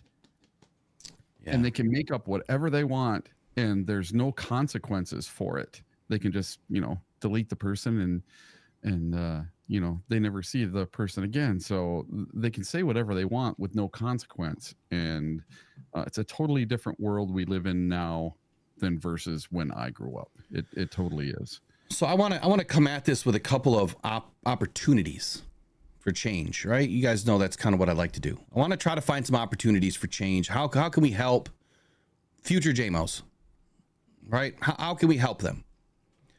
And again, I'm not saying I agree with wiping people's butts, because I think that you do have to learn. You have to learn at your own pace. You do have to make mistakes in life. You do have to fail to succeed. But this kind of stuff, I mean, this is failing into prison is what it's going to turn into.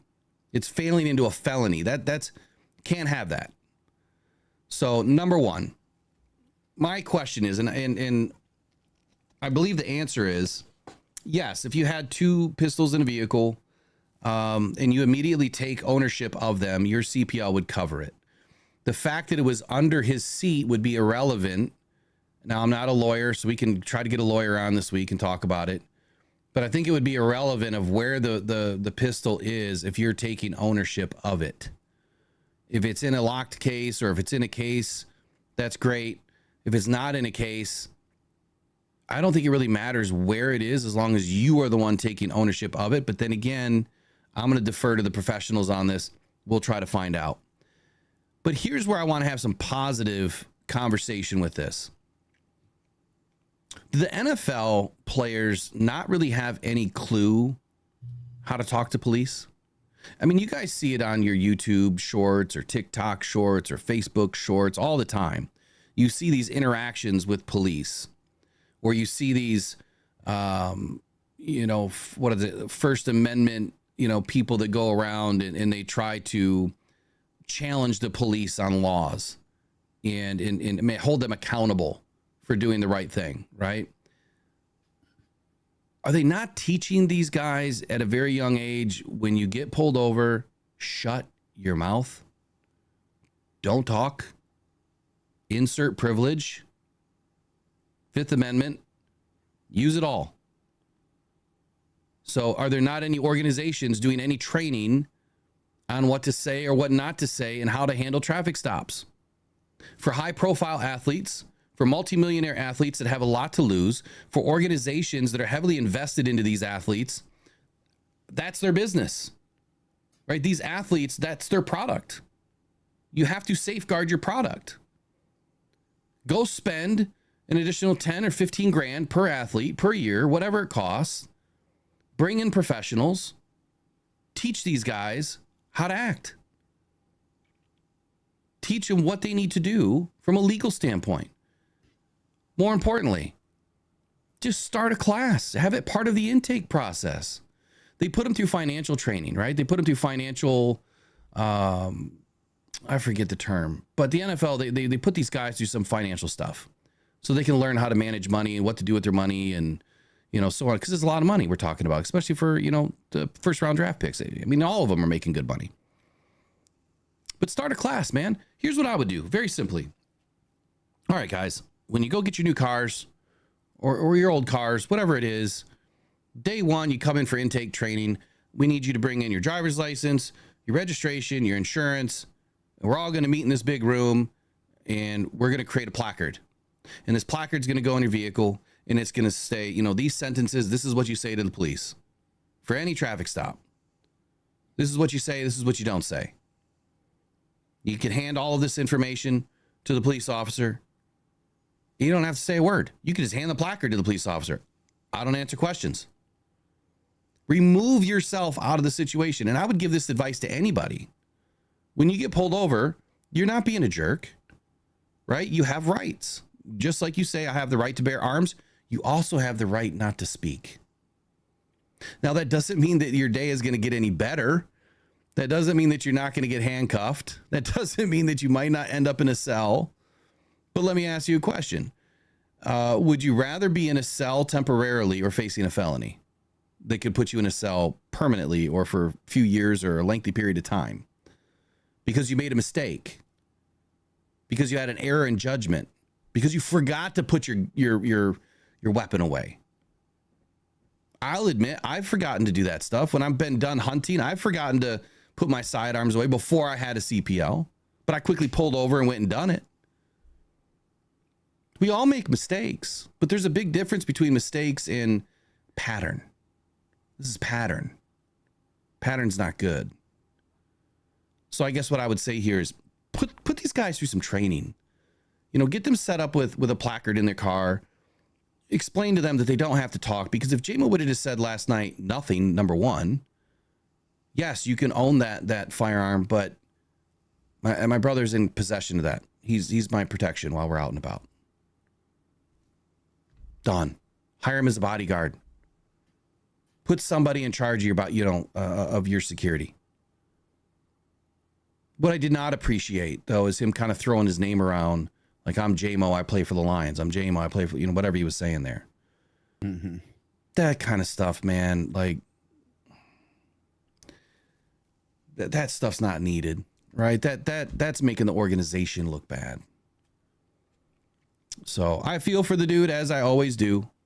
I hope that this blows over, but at the same token, I don't think it's going to, because now IA has got their hands all over this. They can open up a new investigation. They can still file charges. This isn't done. He can still be charged, and it would be a felony. He would probably get pled down to a misdemeanor. He would probably get suspended a couple more games, but it probably wouldn't be this season.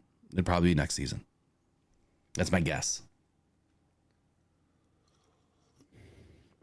So put these guys through some training. Teach them how to be young adults and help them as much as you can. And I understand, like, again, we're wiping each other's butts, but wouldn't you rather protect your investment as much as possible? And you know what? I'll throw my name in the hat.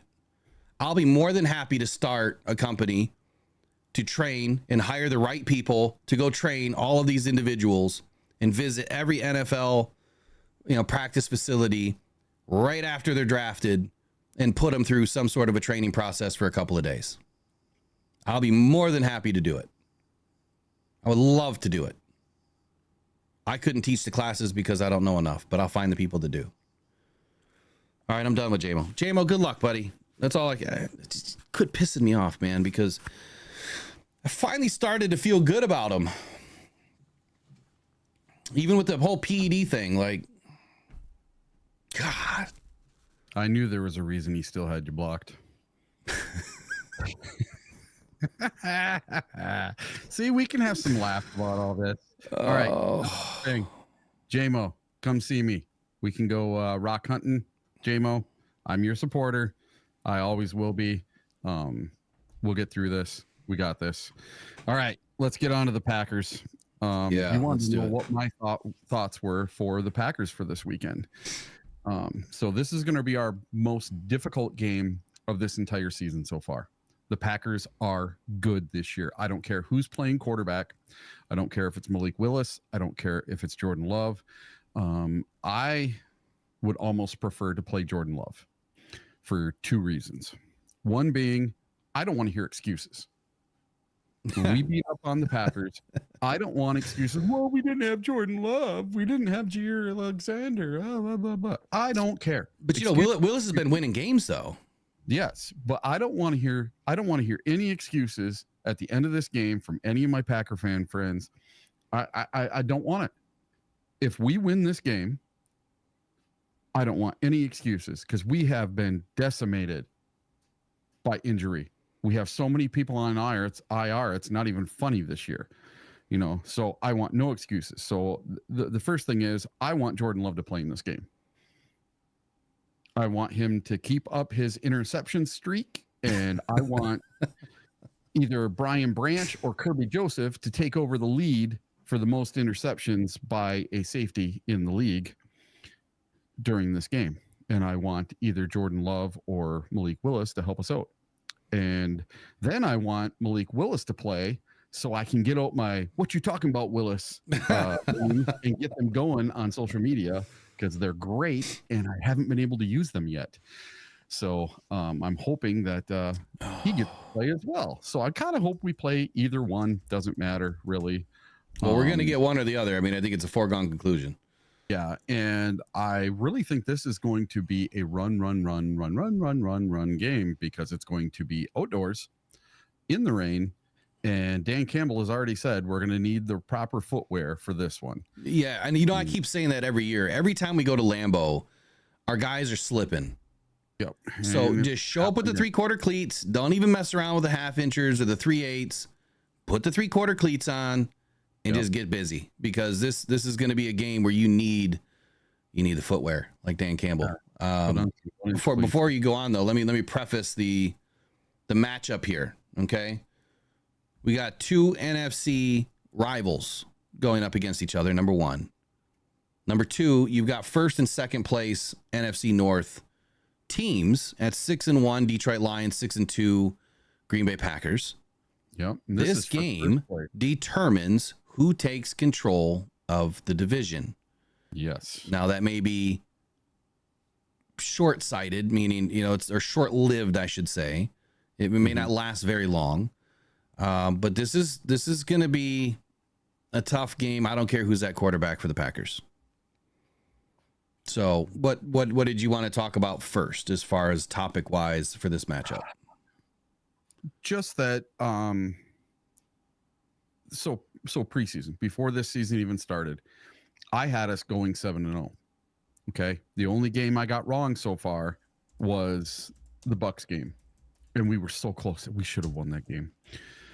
Stupid. Too many people running on the field during that spike. We get that. We win the game. Easy win the game because then Jake Bates has all these opportunities to kick field goals and we easily win that game. But in the preseason, before any of this all started, the Lions were a 1.5 point dog.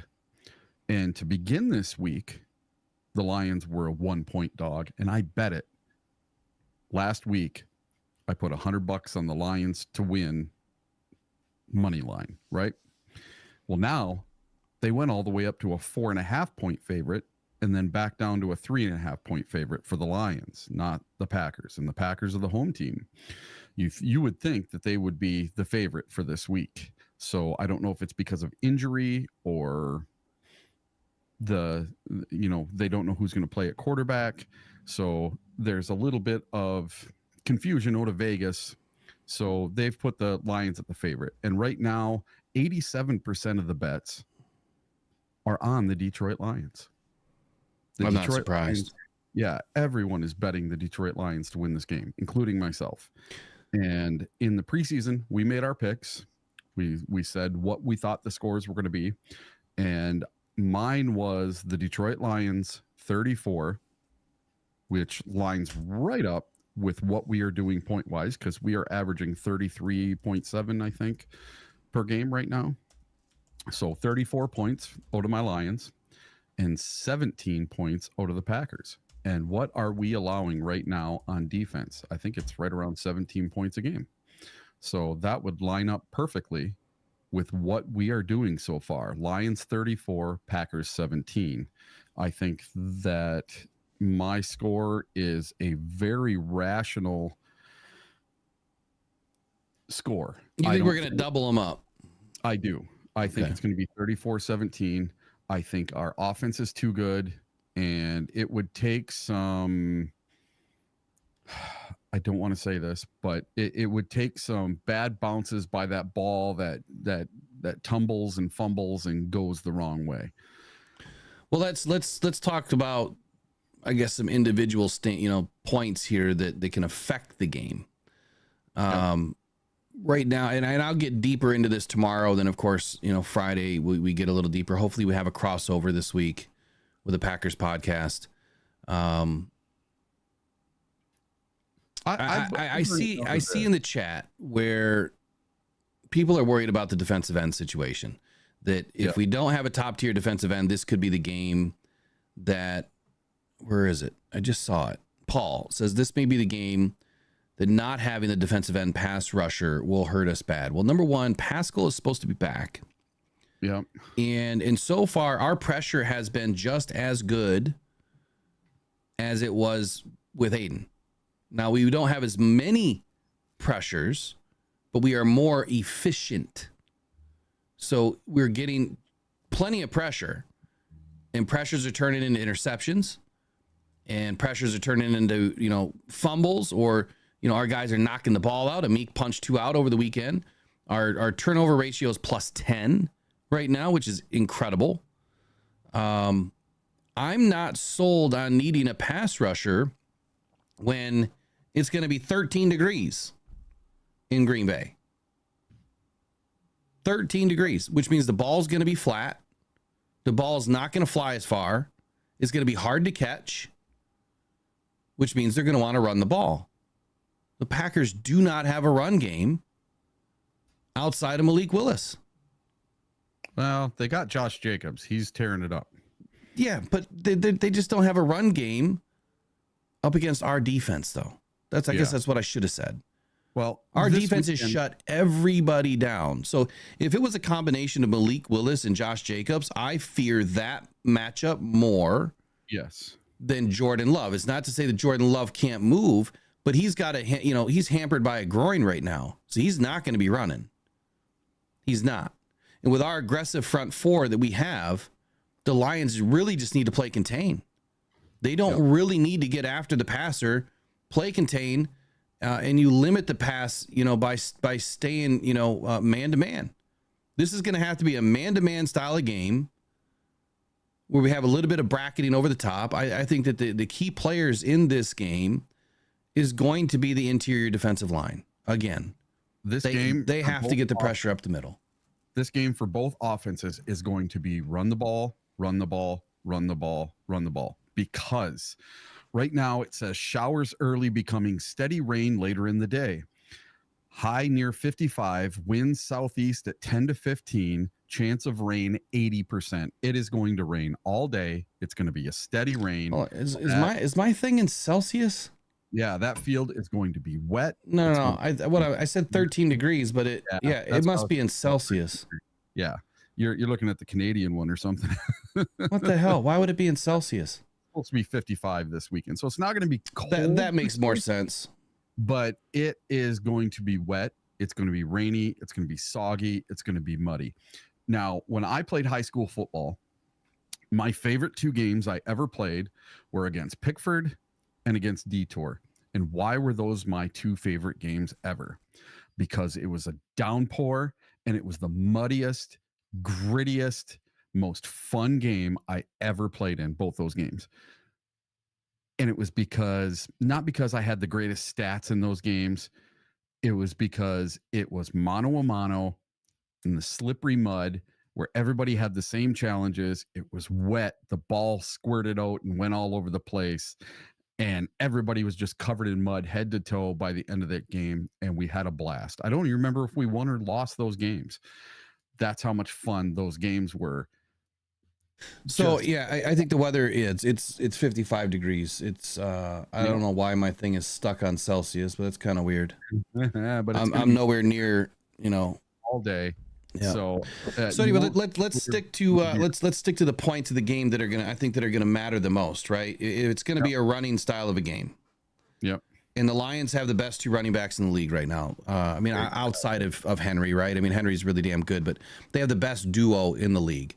Yes. Demont is going to be able to power his way, through all of this. He's played well. We played well in the cold before in Green Bay. It's not going to be cold. It's going to be moderate temperatures. The rain, I am a bit concerned, with sloppy rain and Jared Goff potentially throwing an interception in this game. He doesn't have his best games in the rain. And that's just going off stats. And I'll pull up some stats tonight and we'll talk about it tomorrow. But I just know that in the games that he's played with rain, they have not been his best outing. Cold, they always said Jared couldn't play in the cold. Well, it's not going to be cold, but the ball kind of, gets tight. Your hands get tight, and he doesn't have the biggest hands. So if it was, and he did play well, in 2022, week 18, played phenomenally well, but we didn't have to pass the ball a ton in that game either. What I do like is the fact that we run a lot of short routes. So getting the ball out early and quick, I think that there's going to be a lot of screen game. There's going to be a lot of crossers. There's going to be a lot of slants. When we are running the ball, we are not going to need, these deep shots, as often as you may think, which then puts the defense, the Green Bay defense, into a situation where they're probably going to be playing up, which is going to limit our run game to a degree. So it could be a dogfight. The more and more, that the weather's changed for me in the last 10 minutes because it went from extremely cold to moderate. That changes everything that I was thinking heading into this segment. So how do we win, Eric? I mean, that's the question, right? What do you see? You want to talk about the Lions offense, Lions defense? What do you want to talk about since you're not here tomorrow? Yeah. So like one thing I was looking up is Jared Goff's interceptions. Okay. They've all happened over the middle, and they've all happened within 19 yards of the line of scrimmage. So between 0 and 10 yards, he's thrown 1 interception over the middle. And between 10 and 19 yards over the middle, he's thrown 3 interceptions. Now, in those fields of play, he's also thrown 5 touchdowns. So he's gotten 5 touchdowns and 4 interceptions, throwing basically short over the middle. And that is what is going to happen in this game. We're going to have our short over the middle tight ends, Amon-Ra, open over the middle. Tim Patrick, somebody over the middle. That's the kind of stuff that you're going to have to be able to throw in this game. And that worries me because that is where all of Jared Goff's interceptions have come from. So I do like the fact that Ben Johnson and Dan Campbell, they have been bringing up more tight ends the last couple of weeks, I believe. Mm-hmm.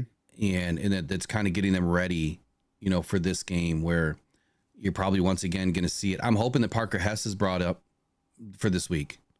Yep. I want to see, and if we're not going to use Parker Hess, then we have to use a tight end. We need to see protection on the backside of Decker. So speaking specifically of the offense here for the Detroit Lions, this is going to be more of a ground and pound, jumbo sets, 12 personnel, in my opinion, that they're probably going to utilize in this game.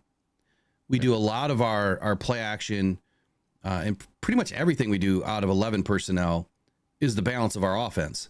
But I think for this specific game, you're probably going to hear a lot more, Decker reported, right? Skip reported, eligible. You're probably going to hear a lot of that this game. I want to hear it on every play. Well, it's not so much just hearing. It's just they have to do it to get into the sets that they want to get into. Mm-hmm. And it's not about throwing them the ball. It's just that for them to line up in that manner, they have to have these guys as eligible. But I want to see so much more pre-snap motion to allow these guys to get into the right call, right? To get the ball going to the right side of the field. To your point about being short, dink, dunk type of stuff. Yeah. I think that is going to have to be, especially if it's raining. It's going to be a steady rain all day. They're not going to be able to throw the long ball. It's just not going to happen in a steady rain. That's the one thing I would kind of stay away from, a slippery ball up in the air. You're just asking for trouble. If it's me, I don't even know if we attempt to pass the whole game. It might just be run the ball. Oh no, they'll be passing the ball. They'll be passing the ball, but it's not going to be consistent. At least right now. We'll see what happens with the rain. Yeah. Anthony Ross says, just saw the thumbnail, and if that hit Arden Key late on Goff was an audition, the answer is yes. I'll take him. Use this for the fun. Appreciate you, Anthony Ross. Appreciate your support of the channel. Let's get you a win. For the second time since 1957, for the first time since January 5th, 1992, these Detroit Lions are going to win a playoff game. Yeah, I would love to see. I would love to see Arden Key unlock this defense a little bit. Looking at their defense, looking at their roster, if you will, and let me go into premium stats here and just take a look at the old Packers. Did you pull anything up for the Packers at all? No. But listen, I'm not going to take the Packers lightly. They are a divisional opponent. They are 6-2, I believe. Yeah. And, they've got some wins. And I don't care if you're beating the team by 1 or 40, you're still beating the team. You still get the W at the end of the day. We only have one less loss than they do because we've had our bye and they haven't. Let's give them a case of Honolulu Blue Flu. Let's do it. Yeah, there you go. So here's what I'm looking at. And I'll dig more into this when I go defense versus offense versus defense, over the next couple of days. But their best pass rushers so far on the season, it's not a pass rusher. It's Keeson Nixon as a corner. It's Edrin Cooper, their rookie linebacker. It's Xavier McKinney, their safety. It's Eric Wilson, their other linebacker. Everybody else is below a 68 pass rush grade. Colby Wooden, 68. Javon Bullard, safety, 67. Quay Walker, Rashawn Gary, Kingsley and Abare, they're all low 60s. TJ Slayton, Kenny Clark, Aaron Mosby, Devonta Wyatt, low 60s, like 60, 61. So their pass rush has not been great. Statistically speaking, for the grades, that is, has not been great. On the season so far, they have 121 pressures, 24 sacks, 19 quarterback hits, 78 quarterback hurries. They've batted 3 balls down. So they're 6-2, which means they've played, 8 games. They're averaging roughly 3 sacks per game. Now I'm wondering, which teams got the, the brunt of the sacks. But when I look at who's getting the sacks for these guys, Aaron Mosby doesn't have a sack. Kenny Clark doesn't have a sack. TJ Slayton doesn't have a sack. Rashawn Gary only has 2. Enabare only has 2. Quay Walker only has 2. So what I do see is they have pass rush by committee. Everybody's getting in on the ball. Devonta Wyatt is their leading sacker with 3 on the season. Interior defensive line. Preston Smith is their leading edge rusher with 3 sacks. Something to be said here, folks. I mean, I've been talking about it for a while, that the weight of the quarterback is through the interior, and clearly they're utilizing their linebackers in the interior defensive line to affect, the pass attack by their opponent. What I like about this is the Lions' offensive line is going to be better suited to controlling their defensive pressure when it's not coming from just the edge and it's kind of coming from, around, everywhere. The Lions are they're going to have to be, to what I just said, they're going to have to be in 12 personnel.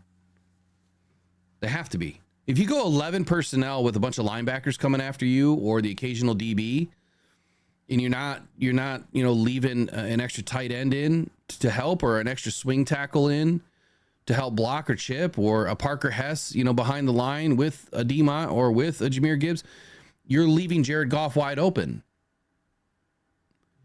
So 12 personnel, I think, is the ticket, especially when I'm looking at, how this is shaping up. Any thoughts on that? Yeah. Listen, this is going to be a tough game, but I do think the Lions they have too much. They're too good to not double up the score on them. And we are going to turn Lambeau into Ford Field West. You're going to see a lot of blue in that stadium on Sunday. I don't know. They didn't want to sell tickets after what we did last year. Yeah, but they are. Because I know a lot of people going to this game. A lot of people, including me. All right, offensive side of the ball. Josh Jacobs. That's the one guy that worries me. But we've limited every running back to less than 100 yards for forever now, like 26 games. So as long as we can contain Josh Jacobs and don't let Malik Willis run for 1 million yards on us, I think we're fine. And I'm not worried about sacks this week. If I was Aaron Glenn this week, I would be telling my defensive ends, contain. Just contain the edge. Don't let that running back around the edge. Don't let the quarterback run around the edge. Just keep him in the pocket. If he's going back to pass, keep him in the pocket. Don't let him run anywhere. Don't worry about getting the sack and, trying for the fumble and the interception, whatever. Just keep them contained. Don't let them get anything. That would be my biggest worry for the week. Yeah, so taking a look at Josh Jacobs' yards here. So he's had 2 really good games this season. Against Indianapolis at home, he had 151 yards on the ground. And versus Jacksonville, at Jacksonville this weekend, he had 127 yards on the ground. Every other game, he's been below 84. He had 76, 73, 62, 51, 43. So I think that's probably where he's going to end up. If Josh Jacobs has more than 75, 80 yards on the ground, I would be surprised. He's averaging 4.6 yards per carry right now. He only has 3 TDs on the season. Yards after contact, he's gaining about 3.5 yards after contact, which is pretty damn good. Yep. He's scary. I mean, literally, he has been one of the best running backs in the league.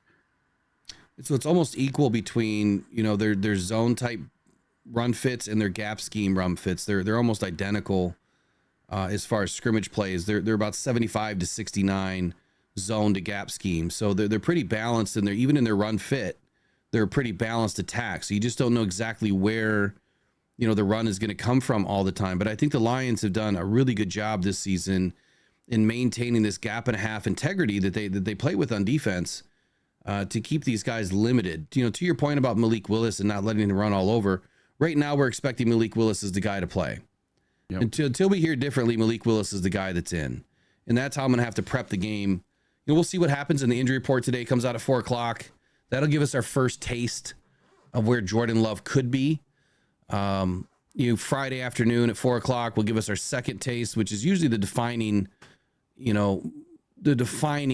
report that kind of tells you what's going to happen for Sunday. Either way, I still think the Lions are going to be fine. We have held, even we had Aiden Hutchinson, when we were up against Kyler Murray. We had an Aiden Hutchinson when we were up against Dak Prescott, but we've been fine. The Lions have been fine going up against, dual threat quarterbacks this season. I don't think that's going to change. Doesn't mean it's going to be perfect, but I don't think it's going to change. The thing that scares me the most about the Packers offense is Jordan Love's off-schedule throws. That's what would scare me the most. Malik Willis doesn't have a ton of those, but Jordan Love has found a way to deliver the football in an off-scheduled format that is eerily similar to Karen Rodgers. So that is where I would take a little bit of concern with this game, is if he is in, and given the weather and what it could be, that his off-schedule throws could hurt us.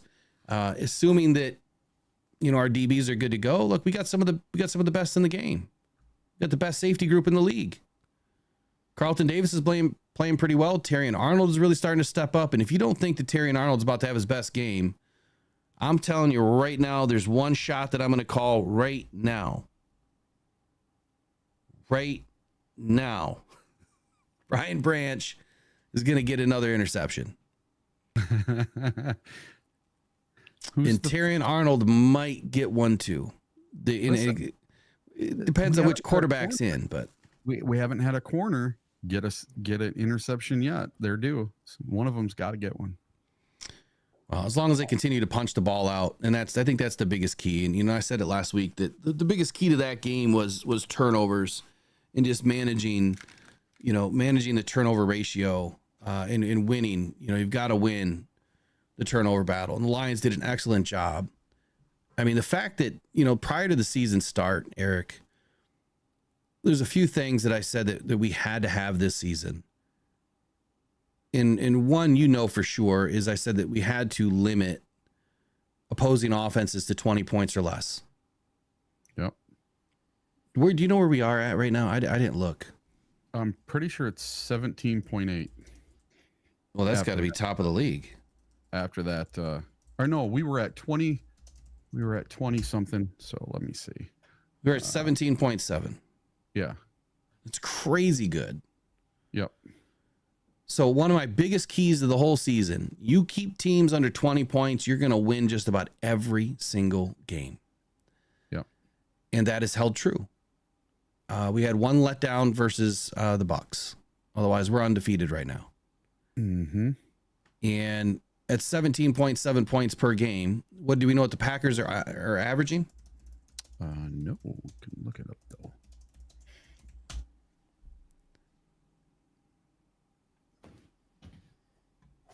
So Green Bay looks like they're averaging 27 points per game. So they're sixth. Lions are in first place with 33.4 points per game. We are a full field goal ahead of Baltimore. We are almost a full touchdown ahead of Green Bay per game. In the last 3 games, we've averaged 43.3. Green Bay's averaged 29.3. So they're playing a little bit better than their average. At home, Green Bay is scoring 25.8. On the road, they play better, 28.3. Lions, pretty consistent. Home or away, at home they're averaging 34, away they're averaging 32.7. So fairly consistent between the two. I would say this, man. It's whatever running game is going to show up in this game, and whatever defense is going to play better on the back end and limit the pass is going to win this game. I think that shutting down the run is going to be the, eventual nail in the coffin, if you will. If we can shut down the run game, of course, we're going to have a better opportunity to win this game. But I think that if the weather is what it is and everyone's going to be running the ball, there's just going to be yards to, to be had on the ground. There is. And if it's going to be sloppy like that, that does not make it easy for a defense, to slide in to make a tackle on a running back. Running backs have the upper hand in wet games. Yep. And it's looking like the Green Bay Packers, they score a little less at home than they do away. They're at 25.8 points per game at home and 28.3 away. So just looking at that, it's looking like they score a little bit less at home. And their defense must let up a little less at home because they've been winning. So scary team, dude. Even though they're number 6 in scoring, they're still a scary team. Very scary. Yeah. Hey, quick shout out. Let's see here. Anthony Ross says, with all these people watching, there should be more likes. Do us a favor, like the stream right now. Smash it. Smash it for a Lions win. If you think the Lions are going to go in and beat Green Bay in Green Bay, smash that like button right now. Help us get out to more Lions fans. We've got a mini helmet to give away. We got a pop-up live that's going to be happening today. I'm even giving you the hint. It's today. But if you're not subscribed to the channel, you can't win. So you've got to be subscribed. You've got to turn notifications on and smash that like button. And that mini helmet's going out today. So when I do the pop-up live a little later on today, you'll be there if you've subscribed and have notifications turned on. Appreciate everybody, joining us this morning. Eric, is there anything else you want to review before we pop off for the day? No, just this is going to be one fun Packer Lions game. I think it's going to be one for the ages, one for the record book. It's going to be fun. Well, I hope it's fun, but I also hope we win. Yeah. And I'm going to dig a lot more into this tonight and in tomorrow. So tomorrow being Thursday is the start of the full review between the Lions and the Packers. I'm going to start breaking things down a little bit deeper. And then, of course, if I'm not at the game this weekend, which I planned on going, but with everything going on, again, this might be the second week in a row I can't make a game. We'll have to see what happens. But if I don't go, then on Sunday we'll do the same thing. We'll do pregame, tailgate. We'll do live stream and then postgame. Except this week, I think what I'm going to do if I am home, the pregame tailgate. So my tailgate show is called Turned Up Tailgates last season. And I kind of got away from it because I'm not doing any tailgates this year. I was joining another tailgate. But next year, I'm starting my own tailgate with a float and a whole bunch of other cool things. Gonna have the podcast going. It's gonna be fun. But the whole theme was food. So I'm gonna try to make some cool food items for the game and kind of share it and show you guys what they are. Because that's the whole theme with Turned Up Tailgates is fun tailgates, good people, and great food. So we'll be back tomorrow. At least I will be back tomorrow. Eric will be off tomorrow. Yep. And then Eric will be back Friday, I assume. Yeah, so I'll be back Friday, Okay. and I should be here Monday. I'm going to fly back right after the Packer game. I have to get back here because at You're not driving? Huh? You're not driving? Yeah, I'm driving. I thought you said flying. Well, I mean, hurry up, get right back after the game. I'm driving straight back, and going to do the podcast Monday morning, and then I have my first physical therapy for my shoulder on Monday morning. It's funny. Harpazzo just said, make sure you use blue cheese. Yeah, I am. It's funny you just said that. I am using blue cheese on this Sunday. I'm going to make a blue cheese dressing from scratch. And then, I've got this whole little thing. I like these little rolls that I make. All right, y'all. It's been real. J-Mo, it's getting even more real, buddy.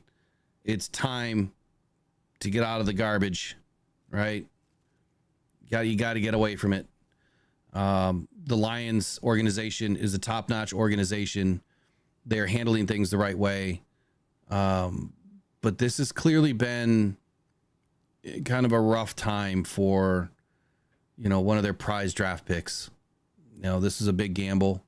I would say that this is the only pick that Brad Holmes could possibly be, looked at as maybe the worst draft pick that he's had based on the issues that he's faced. But I don't know if I really want to go that far. I just feel like JMO's just kind of growing, going through some things that are growing pains, you know, and hopefully they get fixed, because I'd hate to see all this talent wasted. I really would hate to see the Lions walk away. But then again, like I said earlier, if the Lions feel like this is just a, you know, the straw that did it, you know, the straw that broke the camel's back, and they've had enough, you guys might see your top tier edge rusher. Because I'll end this and you tell me in the comments below, would you be paying JMO $15-20 million right now a year or more to not play? That's going to be the biggest question that gets answered when it's time for JMO to get re-signed, which is next year. So, all right, y'all, have a wonderful day. Go Lions, go One Pride. We'll see you all in the next one. Every day, thousands of people are discovering Uper Lights, Michigan's newest, funnest rock to go find on the shores of the Great Lakes. Don't go out with just any light. Try the Convoy C8 from uperlights.com. It's guaranteed for life, and you'll find all the ones everyone else misses. Quality UV lights that are perfect for Uper Lights, with prices starting as low as $20. Please make sure to visit uperlights.com for all your UV flashlight needs, with the best guarantees on the market. Just what you wanted and not what you didn't. The best quality, the best guarantees, and the best UV flashlights from uperlights.com.